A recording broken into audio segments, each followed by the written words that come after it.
నమస్కారం. సిటీ వార్తలకు స్వాగతం. ముందుగా ముఖ్యాంశాలు. వెలగపూడి సచివాలయంలో రేపు కేబినెట్ భేటీ. ఈ కేబినెట్ను మరలా నిర్వహించనున్న సీఎం చంద్రబాబు.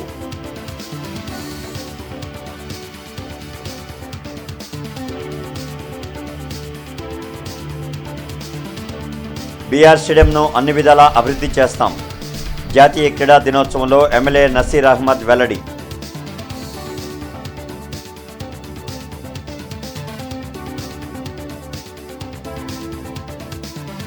నగరంలో పర్యటించిన కమిషనర్ పులి శ్రీనివాసులు ఖాళీ స్థలాలు, పార్కులు, తాగునీటి సరఫరా, పారిశుధ్యం పనుల పరిశీలన.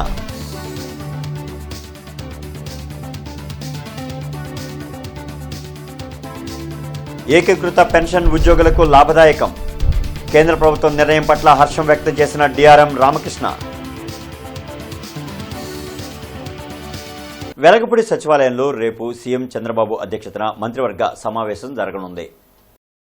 ఈ కేబినెట్ను మళ్ళా అందుబాటులోకి తీసుకురానున్నారు. దీనికి సంబంధించి ఇప్పటికే మంత్రుల కార్యదర్శులకు శిక్షణ ఇచ్చారు. వివిధ అంశాలపై కేబినెట్ చర్చించి కీలక నిర్ణయాలు తీసుకోనుంది. ప్రజల జీవన ప్రమాణం, జీవనోపాధి పెంపుకు చర్యలు చేపట్టాలని అధికారులను మంత్రి కొండపల్లి శ్రీనివాస్ ఆదేశించారు. గ్రామీణ పేదరిక నిర్మూలన శాఖ పనితీరుపై వెలగపూడి సచివాలయంలో మంత్రి కొండపల్లి శ్రీనివాస్ అధికారులతో సమీక్షించారు. స్వయం సహాయక సంఘాలను స్వయం ఉత్పత్తి కేంద్రాలుగా మార్చే విధంగా చర్యలు చేపట్టాలని తెలిపారు. జాతీయ క్రీడా దినోత్సవాన్ని గుంటూరు తూర్పు నియోజకవర్గంలో ఘనంగా నిర్వహించారు. ఎమ్మెల్యే నసీర్ అహ్మద్తో పాటు క్రీడాధికారులు, టీడీపీ నేతలు పాల్గొన్నారు. బీఆర్ స్టేడియంకు పూర్వ వైభవం తీసుకొచ్చే బాధ్యత తనదని ఎమ్మెల్యే నసీర్ అహ్మద్ స్పష్టం చేశారు. జాతీయ క్రీడా దినోత్సవం సందర్భంగా బీఆర్ స్టేడియంలో నిర్వహించిన కార్యక్రమంలో నజీర్ అహ్మద్తో పాటు కార్పొరేటర్ మీరావలి పాల్గొన్నారు. క్రీడలపై ప్రజల్లో మక్కువ పెంచేందుకు కూటమి ప్రభుత్వం చర్యలు తీసుకుంటుందని చెప్పారు. నగరంలో ఆహ్లాదకర వాతావరణం కోసం అన్ని పార్కులను అభివృద్ధి చేయనున్నట్లు ఎమ్మెల్యే పేర్కొన్నారు. క్రీడలతో మానసిక, శారీరక దృఢత్వాన్ని పొందవచ్చని అన్నారు. ముఖ్యంగా ఈరోజు రాష్ట్ర ప్రభుత్వం ఏర్పడిన తర్వాత క్రీడలకు ఉన్నటువంటి ప్రాధాన్యత ప్రతి ఒక్కరు కూడా తెలియజేసేటువంటి విధంగా క్రీడా మైదానంలో గత ప్రభుత్వంలో మురకనబడినటువంటి పరిస్థితులు మనందరం కూడా గమనించాం. ఈరోజు నగరంలో ఉన్నటువంటి పార్కులు కానీ, క్రీడా మైదానాలు కానీ పూర్తిగా అభివృద్ధి చేసేటువంటి దిశగా ప్రభుత్వం ముందుకు సాగుతూ ఉంది. గుంటూరు నగరంలో ఉన్నటువంటి ఈ బ్రహ్మానందరెడ్డి స్టేడియానికి కూడా అవసరమైనటువంటి నిధులు ఖేలో ఇండియా కార్యక్రమం ద్వారా అవసరమైనటువంటి నిధులను సేకరించేటువంటి కార్యక్రమంలో ఉన్నాం.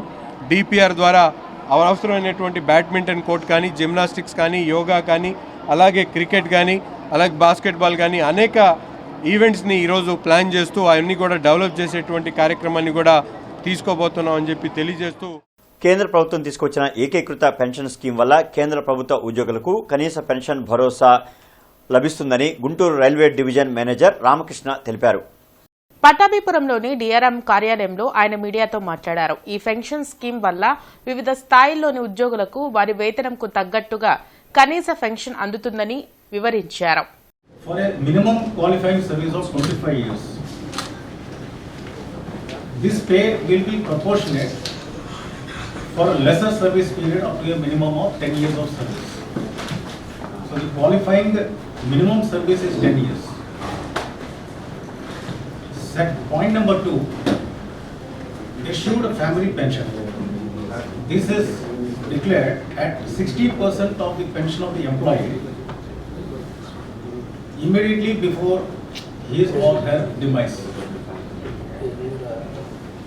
Third point, issued minimum pension, that is at the rate of 10,000 per month on superannuation after minimum 10 years of service. In addition to this, point number 4, inflation indexation is also levied on the assured pension, assured family pension and assured minimum pension. Commissioner Puli Srinivasulu inner ring road, teachers colony, Mallikarjunapuram, Amaravati road తదితర ప్రాంతాల్లో పర్యటించి జీఎంసీకి చెందిన ఖాళీ స్థలాలు, పార్కులు, తాగునీటి సరఫరా, పారిశుధ్య పనులను పరిశీలించి అధికారులకు తగు ఆదేశాలు జారీ చేశారు. ఈ సందర్భంగా కమిషనర్ పులి శ్రీనివాసులు మాట్లాడుతూ లేఅవుట్లో నగరపాలక సంస్థకు చెందిన ఖాళీ స్థలాల పరిరక్షణకు పటిష్ట చర్యలు తీసుకుంటామని, అందులో భాగంగా స్థలాలకు ఫెన్సింగ్ లేదా కాంపౌండ్ నిర్మాణాలకు, అవసరమైన ప్రాంతాల్లో పార్కుల ఏర్పాటుకు ప్రతిపాదనలు సిద్ధం చేయాలని ఇంజనీరింగ్ అధికారులను ఆదేశించారు. పార్కులో నాటే మొక్కల్లో ఔషధ మొక్కలకు అధిక ప్రాధాన్యత ఇవ్వాలని తెలిపారు. టీచర్స్ కాలనీ ప్రాంతంలో డ్రైన్లో మురుగుపారుదల లేదని వెంటనే కచ్చా కాల్వ ఏర్పాటు చేయాలన్నారు. అనంతరం అమరావతి రోడ్లో మెయిన్ రోడ్డుపై ఆక్రమణలను గమనించి సంబంధిత సచివాలయ ప్లానింగ్ కార్యదర్శిపై ఆగ్రహం వ్యక్తం చేసి తక్షణం ఆక్రమణలు తొలగించాలని ఆదేశించారు. పారిశుద్ధ పనులు మెరుగవ్వాలన్నారు. సత్తెనపల్లి పట్టణంలోని టిడ్కో గృహ సముదాయాలలో విద్యుదీకరణ పనులను సత్తెనపల్లి నియోజకవర్గ ఎమ్మెల్యే కన్నా లక్ష్మీనారాయణ శంకుస్థాపన చేశారు. ఈ కార్యక్రమంలో రాష్ట్ర, జిల్లా, నియోజకవర్గ నాయకులు, జనసేన, బీజేపీ నాయకులు, కార్యకర్తలు పాల్గొన్నారు. కొన్ని వందల కోట్ల రూపాయలు ఏదైతే ఇట్లా టిడ్కో హౌసెస్ 100 కోట్ల రూపాయలు ఇట్లా ఇన్కంప్లీట్ గా గడిచినటువంటి 5 సంవత్సరాలు ఇట్లా ఉన్నాయో, అలాగే గడిచిన 5 సంవత్సరాలు కూడా ఆ లిఫ్ట్ ఇరిగేషన్ స్కీమ్స్ సంబంధించినటువంటి 100 కోట్ల రూపాయల మెటీరియల్ మన రెడ్డిగూడెం దగ్గర కానీ, ఎర్రబాలెం దగ్గర కానీ మరి తుప్పు పట్టిపోతుంటే కూడా దున్నపోతుల లెక్క చూస్తా ఊరుకున్నారు. కానీ కనీసం అసలు వాటి గురించి ఒక్క క్షణం కూడా ఆలోచించినటువంటి పరిస్థితి కాదు. ఎవరైతే మొట్టమొదట ఇక్కడ లబ్ధిదారుల పేర్లు ఉన్నాయో ఆ లబ్ధిదారుల పేర్లన్నీ కూడా బయటికి తీయమని, మధ్యలో వచ్చినటువంటి పేర్లు ఎవరికి కూడా అవకాశం దీని వరకు ఉండేటువంటి పరిస్థితి కాదు. చోటా శ్రీనివాస్ గారు చెప్పినట్లు వాళ్ళలో నిజమైనటువంటి అర్హత కలిగినటువంటి లబ్ధిదారులు ఉంటే ఇంకొక స్కీమ్ స్టార్ట్ చేసినప్పుడు వాళ్ళకి కూడా అర్హత కలిగినటువంటి ప్రతి పేదవాడికి కూడా ఈ ప్రభుత్వంలో సహాయం చేస్తామని సందర్భంగా కూడా. గుజరాత్ పెట్టుబడిదారుల దెబ్బకు దేశం అతలాకుతలమవుతోందని సిపిఐ జిల్లా కార్యదర్శి జంగాల అజయ్ కుమార్ విమర్శించారు. గత 5 ఏళ్లలో జరిగిన భూదందాలపై బాధితులకు న్యాయం చేయాలని, ప్రభుత్వ భూముల్లో నివాసం ఏర్పాటు చేసుకున్న పేదలకు పట్టాలు ఇవ్వాలనే డిమాండ్తో ఈ నెల 28వ తేదీన విజయవాడలో జరిగే రాష్ట్ర స్థాయి సదస్సును విజయవంతం చేయాలని కోరారు. కొత్తపేటలోని సిపిఐ కార్యాలయంలో మాల్యాద్రి, హనుమంతరావు ఇతర నాయకులతో కలిసి జంగాల మీడియాతో మాట్లాడారు. స్మార్ట్ విద్యుత్ మీటర్లను బిగిస్తే పోరాటం తప్పదని హెచ్చరించారు. 28వ తేదీన అనగా రేపు ఉదయం 10 గంటలకు విజయవాడ దాసరి నాగభూషణరావు భవన్లో భారీ ఎత్తున సదస్సు నిర్వహిస్తూ ఉన్నాం. ఈ సదస్సుకి బాధిత ప్రజలందరూ కూడా తరలి రావాల్సిందిగా విజ్ఞప్తి చేస్తూ ఉన్నాం. అలాగే సెప్టెంబర్ 1వ తేదీ నుండి 6వ తేదీ వరకు నరేంద్ర మోడీ అధికారంలోకి వచ్చిన తర్వాత రోజు రోజుకి అధిక ధరలు రాకెట్ వేగంతో దూసుకుపోతూ సామాన్యుడు నడ్డి విరిచే పద్ధతుల్లో ఉండి కనీసం 2 పూట్ల భోంచేయలేని దుస్థితిలో ఇవాళ ప్రజానీకం అల్లాడిపోతున్నటువంటి ఈ స్థితిలో దేశవ్యాప్తమైనటువంటి ఉద్యమాన్ని ధరలకు వ్యతిరేకంగా తీసుకురావటంలో భాగంగా 1 నుంచి 6 దాకా సెప్టెంబర్లో నిర్వహించబోతా ఉన్నాం. ఏపీలో జరిగిన సార్వత్రిక ఎన్నికల పోలింగ్ శాతంపై పెరుగుతున్న అనుమానాలపై నివృత్తి చేయాల్సిన బాధ్యత ఎన్నికల సంఘంపై ఉందని మాజీ మంత్రి అంబటి రాంబాబు అన్నారు. ఈ మేరకు రాష్ట్ర ఎన్నికల కమిషనర్ను కలిసి వైసీపీ నేతల బృందం వినతిపత్రం అందించింది.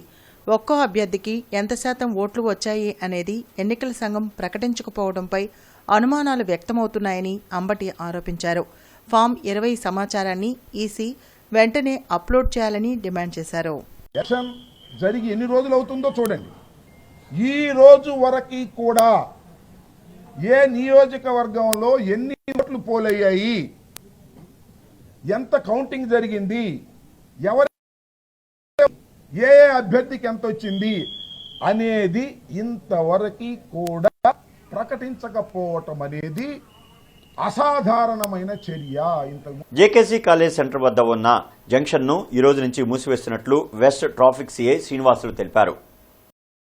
ఈ సందర్భంగా జేకేసీ కాలేజ్ వైపు నుంచి వచ్చే వాహనదారులు గుజ్జనగొండ్ల వైపు వెళ్లడానికి సిద్ధార్థనగర్ ఫస్ట్ లైన్ ఆర్చ్ ఎదురుగా ఉన్న యూటర్న్ వద్ద కుడివైపు మలుపు తీసుకుని గుజ్జనగొండ్ల వైపు వెళ్లాలని తెలిపారు. అలాగే కొరటిపాడు వైపు నుంచి వచ్చే వాహనదారులు జేకేసీ కాలేజ్ వైపు వెళ్లడానికి గుజ్జనగొండ్ల రిలయన్స్ ట్రెండ్స్ షాపింగ్ కాంప్లెక్స్ కి ఎదురుగా ఉన్న రైట్ యూటర్న్ తీసుకొని జేకేసీ కాలేజ్ వైపు వెళ్లాలన్నారు. అలాగే గుజ్జనగూడ నుండి కొరిటిపాడు వైపు వెళ్లే వాహనదారులు నేరుగా వెళ్లాలన్నారు. గుజ్జనగూడ నుంచి జేకేసీ కాలేజ్ వైపు వెళ్లే వాహనదారులు శ్రేష్ఠ హాస్పిటల్ నుండి లెఫ్ట్ టర్న్ తీసుకోవాలని తెలిపారు. గుంటూరు ప్రజలందరికీ వెస్ట్ ట్రాఫిక్ పోలీస్ తరఫున ఒక చిన్న విన్నపము. ఈరోజు జేకేసీ కాలేజ్ జంక్షన్ని పూర్తిగా క్లోజ్ చేయడం జరిగింది. ప్రజలందరూ కూడా సహకరించవలసిందిగా కోరుతున్నాము. రోజు మనకి జేకేసీ కాలేజ్ చిన్న రింగ్ రోడ్డు ట్రాఫిక్ హెవీ అయిపోతుంది. ఇక్కడ హాస్పిటల్ శ్రేష్ఠ హాస్పిటల్ వల్ల కానీ ఎదురుగా ఉన్న డీమార్ట్ వల్ల ముఖ్యంగా బాగా ట్రాఫిక్ ఆపోజిట్లో రావడం వల్ల ట్రాఫిక్ జామ్ అవుతుంది. మేము చేసే కొన్ని సూచనలు మీరు కనుక పాటించినట్లయితే కొంచెం దూరం ఎక్కువైనా కానీ మీకు సేఫ్టీ పాయింట్ ఆఫ్ వ్యూలో ఇబ్బంది ఉండదు. At the same time traffic ఎక్కడ కూడా జామ్ అవ్వదు. మీరు ఆర్టీఓ ఆఫీస్ నుంచి జేకేసీ కాలేజీ మీదుగా ఫర్ ఎగ్జాంపుల్ కొరిటిపాడు వెళ్ళాలనుకుంటే ఫ్రీ లెఫ్ట్ తీసుకొని వెళ్ళడానికి మెయిన్ రూట్ ఉంది. లేదనుకుంటే కేఎల్పీ స్కూల్ పక్క నుంచి కూడా లెఫ్ట్ టర్న్ తీసుకొని సిద్ధార్థ నగర్ ఆర్చీ దగ్గర నుంచి బయటకు వచ్చి వెళ్ళిపోవచ్చు. అలాగనే కొరిటిపాడు నుంచి జేకేసీ కాలేజీకి వెళ్ళదలుచుకున్న వారు ఇక్కడ మనం యూటర్న్ కట్ చేసాం కాబట్టి డీమార్ట్ పక్కన ఉన్న రిలయన్స్ ట్రెండ్స్ ఆపోజిట్లో మేము యూటర్న్ ఓపెన్ చేస్తున్నాము. మీరు సర్కిల్ దాకా కూడా వెళ్ళాల్సిన పని లేదు. గుజ్జలగూడ సర్కిల్కి ముందే ఉన్న యూటర్న్ని మీరు యూటిలైజ్ చేసుకోవచ్చు. స్టాపర్ బోర్డ్స్ కూడా పెట్టున్నాము. అక్కడ యూటర్న్ తీసుకొని జేకేసీ కాలేజీలోకి ఫ్రీగా వెళ్ళిపోవచ్చు. మీకు ఎక్కడ కూడా ఎటువంటి ఇబ్బంది ఉండదు. మార్కెట్ సెంటర్లోని హిందూ కళాశాల మల్టీమీడియా విభాగపు ఆధ్వర్యంలో ఫోటో ఎగ్జిబిషన్ జరిగింది. కార్యక్రమాన్ని కళాశాల ప్రిన్సిపల్ మల్లికార్జున ప్రసాద్ ప్రారంభం చేయగా కళాశాల allied courses director doctor G Umamaheswararao జ్యోతి ప్రజ్వలన చేశారు. కళాశాల సెక్రటరీ చెరువు రామకృష్ణమూర్తి ప్రదర్శనను తిలకించి విద్యార్థులను అభినందించారు. మల్టీమీడియా విభాగాధిపతి సంధ్య మాట్లాడుతూ తమ విద్యార్థులు అనేక చిత్రాలను గీసి ప్రదర్శించారని అన్నారు. డిగ్రీ విద్యార్థులు అందరూ కూడా ఈ ప్రదర్శనను తిలకించాలని తెలిపారు.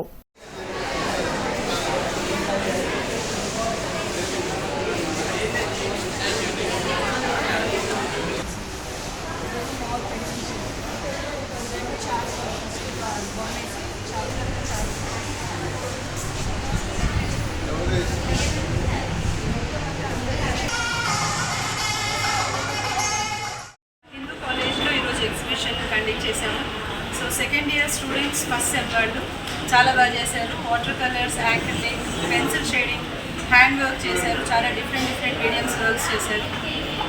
ఏ డిగ్రీ స్టూడెంట్స్ అయినా సరే వచ్చి మొత్తం అంతా మా హిందూ కాలేజ్లో కంప్లీట్గా వర్క్స్ అటెండ్ అవ్వచ్చు, చూడొచ్చు. స్టూడెంట్స్ చేసిన ప్రెజెంటేషన్ వర్క్స్ డిఫరెంట్ డిపార్ట్మెంట్స్ వాళ్ళు వచ్చి చేశారు. జేకేసీ కళాశాల రోడ్లో ఉన్న కేఎల్పీ విద్యా సంస్థలో విద్యార్థులు పలు క్రీడా పోటీల్లో విజయకేతనం ఎగురవేశారు. ఈ సందర్భంగా school correspondent secretary doctor Krishnaprasad మాట్లాడుతూ గుంటూరు జిల్లా మోతటిక గ్రామంలో చలపతి కాలేజీ ఆఫ్ ఫార్మసీ కళాశాలలో తెలుగు రాష్ట్రాల open chess tournament Shri Anand వింగ్స్లో రాష్ట్ర స్థాయి పోటీల్లో తమ విద్యార్థులు విజయకేతనం ఎగురవేయడం చాలా సంతోషంగా ఉందన్నారు. అదేవిధంగా సంస్కార భారతి వారి ఆధ్వర్యంలో నిర్వహించిన శ్రీ కంచి కామకోటి పీఠ శ్రీ వెంకటేశ్వర స్వామి వారి దేవస్థానం బృందావన్ గార్డెన్స్లోని కృష్ణాష్టమి సందర్భంగా నిర్వహించిన చిత్రలేఖనం పోటీల్లో కూడా తమ విద్యార్థులు విజయకేతనం ఎగరవేయడం అభినందనీయమన్నారు. తమ పాఠశాలలో భగవద్గీత, వివిధ శతకాల పుస్తకాలను, కథల పుస్తకాలను అందుబాటులో ఉంచి ప్రత్యేకంగా లైబ్రరీ పీరియడ్ ఉండడం వల్ల విద్యార్థులు అది ఉపయోగించుకుని ఈ పోటీలో గెలుపొందాలని తెలిపారు. ఈ కార్యక్రమంలో పాఠశాల ప్రిన్సిపల్ జి రత్తయ్య, పాఠశాల వ్యవస్థాపకులు doctor Basavapunnaiah, Nagarjuna education society అధ్యక్షులు డాక్టర్ రాయపాటి శ్రీనివాస్, ఉపాధ్యాయులు, విద్యార్థులు పాల్గొన్నారు. Open chess tournament Chalapathi institute of pharmaceutical sciences వారు కండక్ట్ చేశారు ఇటీవల. ఆ ఓపెన్ చెస్ స్టేట్ లెవెల్ టోర్నమెంట్లో అండర్ లెవెల్లో విద్యార్థి ఫస్ట్ ప్రైజ్ తెచ్చుకున్నాడు. అండర్ 11 కేటగిరీలో, అండర్ 9 కేటగిరీలో ఒక విద్యార్థి సెకండ్ ప్రైజ్ తెచ్చుకున్నాడు. అండర్ 13లో కూడా ఇంకొక విద్యార్థి థర్డ్ ప్లేస్ తెచ్చుకున్నాడు. ఇంకా చాలామంది చెస్లో పార్టిసిపేట్ చేశారు. సో ఈ స్టేట్ లెవెల్ టోర్నమెంట్ ఈ చిన్నారులు గెలవడం చాలా గొప్ప విషయం. అందులో ఈ కుర్రవాడికి అయితే రేటింగ్ కూడా ఉంది, ఇదే రేటింగ్. సో ఈ విధంగా పిల్లల వాళ్ళు సాధించిన విజయాలని మీ అందరం కూడా సంతోషంతో మీ అందరితో ఎడ్లపాడు మండలం చెంగీజ్ఖాన్పేటలోని నవనీత బాలకృష్ణ స్వామి దేవస్థానంలో కృష్ణాష్టమి వేడుకలు వైభవంగా జరిగాయి. ఆలయ అర్చకులు పరుచూరి సత్యనారాయణాచార్యులు ఆధ్వర్యంలో స్వామివారికి విశేష పూజలు నిర్వహించారు. ఎమ్మెల్యే ప్రత్తిపాటి పుల్లారావుతో పాటు పలువురు ప్రముఖులు స్వామిని దర్శించుకున్నారు. భక్తులకు ఎలాంటి అసౌకర్యం కలగకుండా ఆలయ ఈవో చెన్నుపల్లి శివయ్య ప్రత్యేక ఏర్పాట్లు చేశారు. వేడుకల్లో భాగంగా నిర్వహించిన గ్రామోత్సవంలో గరుడ వాహనంపై రుక్మిణి సత్యభామ సమేత వేణుగోపాలస్వామి భక్తులకు దర్శనమిచ్చారు.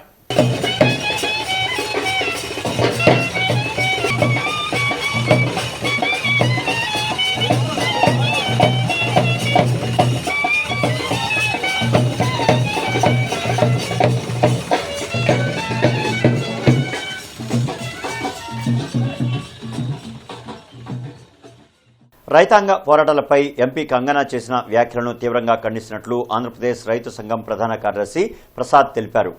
కొత్తపేటలోని సిపిఐ కార్యాలయంలో రైతు సంఘ నాయకులతో కలిసి ఆయన మీడియాతో మాట్లాడారు. రైతుల ఉద్యమంతో దిగొచ్చిన ప్రధాని మోడీ నల్ల చట్టాలను రద్దు చేస్తామని ప్రకటించి వాటిని ఆచరణలో పెట్టలేదని మండిపడ్డారు. దేశానికి ఆహారం అందిస్తున్న రైతుల పట్ల హేయంగా మాట్లాడుతున్న బీజేపీ నేతలకు తగిన బుద్ధి చెప్తామని ఆయన హెచ్చరించారు. రేపు 1వ తారీఖు సెప్టెంబర్ 1వ తేదీన దేశవ్యాప్తంగా అఖిల భారత కిసాన్ సభ పిలుపులో భాగంగా ఈ రాష్ట్రంలో రైతాంగాన్ని సమీకరించి గ్రామ గ్రామాన రైతు సంఘ పతాకాలను ఆవిష్కరించడంతో పాటు ఇవాళ రైతాంగం ఏదైతే రైతాంగానికి కేంద్ర ప్రభుత్వం హామీ ఇచ్చిందో అట్లాగే ఈ రాష్ట్ర ప్రభుత్వం ఎన్నికల సమయంలో ఏవైతే హామీ ఇచ్చారో వాటన్నిటినీ కూడా అమలు చేయాలనేటువంటి డిమాండ్లతో ఇవాళ ఈ రాష్ట్రంలో గ్రామ గ్రామాన ప్రచారం నిర్వహించబోతా ఉన్నాం. సిఐటియు జిల్లా కార్యాలయంలో భవన నిర్మాణ కార్మిక సంఘం జిల్లా కమిటీ సమావేశం బి సత్యనారాయణ అధ్యక్షతన జరిగింది. ఈ సందర్భంగా యూనియన్ జిల్లా ప్రధాన కార్యదర్శి దండా లక్ష్మీనారాయణ మాట్లాడుతూ టీడీపీ ప్రభుత్వం అధికారంలోకి వచ్చి 3 నెలలు గడుస్తున్నా నేటికి భవన నిర్మాణ కార్మికుల సమస్యల పరిష్కారానికి రాష్ట్ర ప్రభుత్వం దృష్టి పెట్టకపోవడం బాధాకరమని అన్నారు. యువగళం పాదయాత్ర టీడీపీ ఉమ్మడి మేనిఫెస్టోలో భవన నిర్మాణ సంక్షేమ బోర్డును పునరుద్ధరిస్తామని హామీ ఇచ్చి ఇప్పుడు దానిని గాలికొదిలేయడం సరికాదని అన్నారు. తక్షణమే భవన నిర్మాణ సంక్షేమ బోర్డును పునరుద్ధరించాలని, సంక్షేమ బోర్డులో పెండింగ్లో ఉన్న క్లెయిమ్స్ పరిష్కరించాలని డిమాండ్ చేశారు. ఇసుక ఉచితంగా ఇస్తున్నామని రోజు ఆర్భటపు ప్రకటనలే తప్ప వాస్తవం అందుకు విరుద్ధంగా ఉందని ఆవేదన వ్యక్తం చేశారు. రాష్ట్ర ప్రభుత్వ భవన నిర్మాణ వ్యతిరేక విధానాలను నిరసిస్తూ ప్రచార కార్యక్రమాన్ని నిర్వహించనున్నట్లు తెలిపారు. కార్యక్రమంలో గుంటూరు నగర కార్యదర్శి SK Kasimvali, Koteswararao, G Srinivasarao, T Srinivasarao తదితరులు పాల్గొన్నారు. రాష్ట్రంలో టీడీపీ అధికారంలోకి వచ్చిన తర్వాత భవన నిర్మాణ కార్మికుల సమస్యల పరిష్కారం అవుతాయని భవన నిర్మాణ కార్మికులందరూ చాలా ఆశతో ఉన్నారు. కానీ ఆచరణలో ఒక్క సమస్య కూడా ఈరోజు పరిష్కారం కాక కార్మికులు చాలా ఇబ్బందులకు గురవుతున్న పరిస్థితి ఈరోజు జిల్లాలో కానీ రాష్ట్రంలో కానీ కనబడుతుంది. ప్రధానంగా ఈ ప్రభుత్వాన్ని భవన నిర్మాణ కార్మికులు సంక్షేమ బోర్డు పునరుద్ధరించాలని ప్రధానంగా కోరుకున్నారు. రెండోది ఇసుక గత ప్రభుత్వంలో అందుబాటులో లేక ఇబ్బంది పడ్డారు. ఈ ప్రభుత్వంలోనైనా ఇసుక అందుబాటులోకి వస్తుందని చెప్పేసి చాలా ఆశలు పెట్టుకున్నారు. కానీ ఒక్కటి కూడా ఈరోజు నెరవేరకుండా కార్మికుల ఆశలపై నీళ్లు చల్లిన పరిస్థితి ఈరోజు రాష్ట్రంలో కనబడుతుంది. కాబట్టి ఈ రాష్ట్ర ప్రభుత్వం తక్షణమే భవన నిర్మాణ కార్మికుల సమస్యలు పరిష్కరించాలని చెప్పేసి మేము భవన నిర్మాణ కార్మిక సంఘం సిఐటియుగా ప్రభుత్వాన్ని డిమాండ్ చేస్తున్నాం. అధికారంలోకి వచ్చి 2 నెలలు కావస్తుంది. కానీ ఇప్పటివరకు కూడా ఇసుక సమస్య పరిష్కారం కాకపోవడం వల్ల కార్మికులు ఉపాధి కోల్పోతున్న పరిస్థితి. శ్రీనివాసరావు తోటలోని అచ్చయ్ డాబా సెంటర్లో క్లీన్ ఆంధ్ర, గ్రీన్ ఆంధ్ర పోస్టులను జిల్లా జనసేన పార్టీ అధికార ప్రతినిధి ఆళ్లహరి కూటమి నేతలతో కలిసి ఆవిష్కరించారు. ఈ సందర్భంగా ఆళ్లహరి మాట్లాడుతూ ఈ నెల 30న జరగనున్న వన మహోత్సవంలోనూ పవన్ కళ్యాణ్ పుట్టినరోజైన సెప్టెంబర్ 2వ తేదీన రాష్ట్ర వ్యాప్తంగా మొక్కలు నాటే కార్యక్రమాన్ని విజయవంతం చేయాలన్నారు. దేవతా చెట్లైన ఉసిరి, వేప, నేరేడు, తులసి, రావి లాంటి మొక్కలను నాటాలని ఆయన కోరారు. అడవులు, చెట్లు నరికివేతతో ప్రకృతిలో సమతుల్యత ఏర్పడి వాతావరణంలో ప్రమాదకరమైన మార్పులు వస్తున్నాయని ఆందోళన వ్యక్తం చేశారు. ఈ దుస్థితి ఇలాగే కొనసాగితే భవిష్యత్ తరాల వారు ఆక్సిజన్ సిలిండర్లు వీపుకు కట్టుకుని తిరగాల్సిన పరిస్థితి వస్తుందని ఆవేదన వ్యక్తం చేశారు.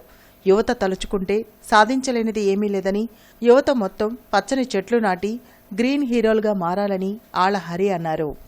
ఎప్పుడైతే పవన్ కళ్యాణ్ గారు అటవీ శాఖ తీసుకున్నారో అప్పటి నుంచే పర్యావరణాన్ని కాపాడటానికి ఆయన ప్రతి క్షణం కష్టపడుతూ ఉన్నారు. అందుకనే ఆయన పుట్టినరోజున రాష్ట్ర వ్యాప్తంగా లక్షలాది మొక్కలు నాటాలని చెప్పి పిలిపించారు. ఆ క్రమంలో భాగంగా రేపు 30వ తారీఖు వన మహోత్సవం ఉంది. అలాగే సెప్టెంబర్ 2న పవన్ కళ్యాణ్ గారి పుట్టినరోజు ఉంది. ఈ 2 దినాల్లో కూడా ప్రజలందరూ కూడా ఈ మొక్కలు నాటే కార్యక్రమాన్ని చేయాలి. ఎందుకంటే మనం చూస్తూ ఉన్న వాతావరణంలో ఎన్ని మార్పులు వచ్చినాయో, వాతావరణంలో ఇలాంటి విపరీతమైన మార్పులకి కారణం చెట్లు లేకపోవటం, ఎక్కడికెక్కడ అడవులు కొట్టేయటం, చెట్లని తీసేయటం, ఇలా చేయటం వల్ల వాతావరణంలో విపరీతమైన మార్పులు రావటం వల్ల ప్రజలకు ప్రమాదకంగా మారింది. ఎటువంటి ఎంతటి ఆరోగ్యవంతులైనా సరే జ్వరాల బారిన పడతా ఉన్నారు. అరండలపేటలోని అష్టలక్ష్మి దేవాలయంలో శ్రావణ మంగళవారం పురస్కరించుకుని విశేష పూజలు నిర్వహించారు. కోటి కుంకుమార్చనతో పాటు 108 కేజీలతో గంధం పూజలో మహిళా భక్తులు పాల్గొన్నారు. శ్రావణ మాసంలో అమ్మవారిని పూజిస్తే సకల శుభాలు కలుగుతాయని ఆలయ అర్చకులు ప్రసాద్ తెలిపారు.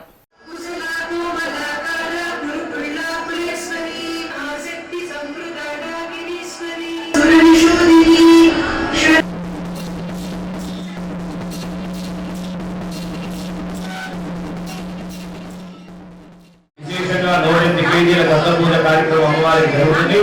మరి శ్రావణ అమావాస్య నాడు మరి అమ్మవారికి విశేషంగా లక్షకాల పూజతో ఈ కోటి కుంకుమార్చన కార్యక్రమం పూర్తి చేసుకుంటున్నాం. మరి గత 4 మంగళవారాలుగా అమ్మవారికి విశేష పూజా కార్యక్రమాలు పూర్తి చేసుకుని 4వ మంగళవారం ఆ మంగళగౌరి దేవత ప్రీత్యర్థం 108 కేజీల గంధ పూజా కార్యక్రమం జరుగుతుంది. వార్తలు ముగించే ముందు ముఖ్యాంశాలు మరొకసారి. వెలగపూడి సచివాలయంలో రేపు కేబినెట్ భేటీ. ఈ కేబినెట్ను మరలా నిర్వహించనున్న సీఎం చంద్రబాబు.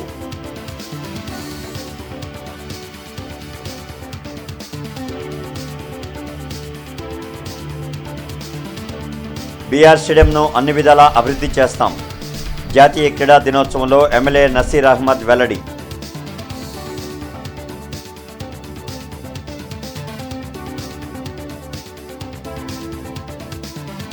నగరంలో పర్యటించిన కమిషనర్ పులి శ్రీనివాసులు ఖాళీ స్థలాలు, పార్కులు, తాగునీటి సరఫరా, పారిశుధ్యం పనుల పరిశీలన.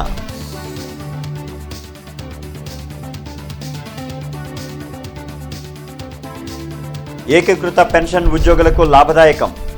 కేంద్ర ప్రభుత్వం నిర్ణయం పట్ల హర్షం వ్యక్తం చేసిన డిఆర్ఎం రామకృష్ణ. ఇక ఈ వార్తలు ఇంతటితో సమాప్తం. నమస్కారం.